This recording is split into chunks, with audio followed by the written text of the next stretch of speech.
আদা জল খেয়ে মাঠে নেমেছেন পুতিন। আকাশে তিনি বুনছেন আরও দুর্ভেদ্য প্রতিরক্ষার জাল।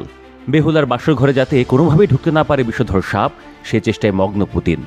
শত্রু মোকাবেলায় তিনি পারফেক্ট হতে চাইছেন শতভাগ।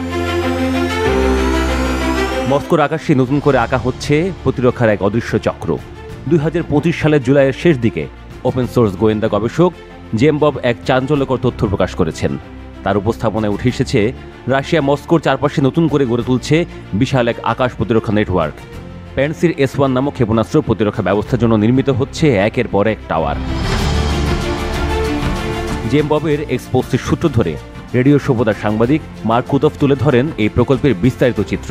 তার গবেষণায় দেখা গেছে মস্কোর বাইরে যে মস্কো স্মল রিং নামে পরিচিত মহাসড়কটি রয়েছে সেটিকে ঘিরে বসানো হচ্ছে এসব নতুন প্রতিরক্ষা টাওয়ার। এই স্মল রিং মূলত 1950-এর দশকে সোভিয়েত ইউনিয়নের প্রথম S-25 মিসাইল সিস্টেম বসানোর জন্য নির্মিত হয়েছিল। তবে এইবার চিত্র ভিন্ন। এবারের পরিকল্পনায় মস্কো লার্জ রিং, যা আগে দীর্ঘ পাল্লার মিসাইল বসানোর জন্য ব্যবহৃত হতো, তা অব্যবহৃত থাকছে। এর বদলে রাশিয়া পুরো প্রতিরক্ষা কাঠামোকে কেন্দ্রীভূত করছে মস্কোর শহর কেন্দ্র ও তার পার্শ্ববর্তী অঞ্চলে। এর মানে রাশিয়ার নতুন কৌশল এখন শহরের কেন্দ্রে আকাশ থেকে আসা আক্রমণ ঠেকাতে বেশি মনোযোগী। মার্ক কুদভের ছবিগুলো বলছে আরও কিছু। তার মতে অনেক টাওয়ার এরই মধ্যে নির্মাণ করা হয়ে গেছে, কিন্তু সেখানে এখনও বসানো হয়নি প্রতিরক্ষা সিস্টেম।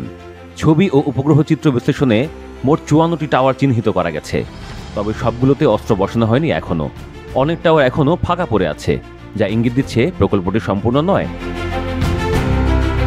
তবে এখানেই শেষ নয়। এই টাওয়ারগুলো শুধু একটি টেকনিক্যাল প্রজেক্ট নয়, বরং এটি রাশিয়ার সামরিক চিন্তাভাবনার পট পরিবর্তনের চিহ্নও বটে। যেখানে একসময় আকাশ প্রতিরক্ষা ছড়িয়ে ছিটিয়ে রাখা হতো দূরবর্তী রিংয়ে, এখন তা সংকুচিত করে শহরের ভিতরে নিয়ে আসা হচ্ছে।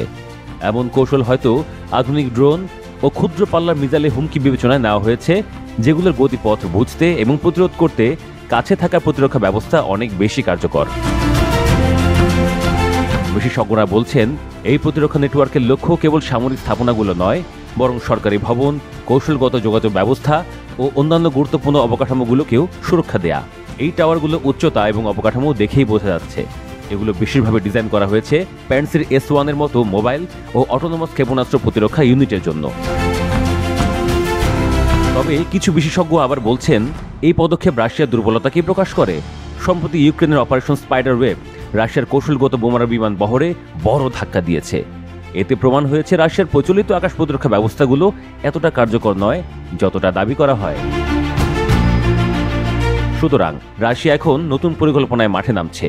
তবে এই প্রতিরক্ষা চক্রের মধ্যে ফাঁকা জায়গাগুলো আর সম্পূর্ণ না হওয়ার প্রকল্প ইঙ্গিত দেয় এই নেটওয়ার্ক এখনও গঠনের প্রক্রিয়ায় রয়েছে। সফল হবে কি হবে না তা সময়ই বলে দেবে। তবে মস্কোর আকাশে এখন শুরু হয়েছে এক নতুন প্রতিরক্ষা কাহিনী, যার পরিণতি নির্ধারণ করবে ভবিষ্যতের যুদ্ধ কৌশল।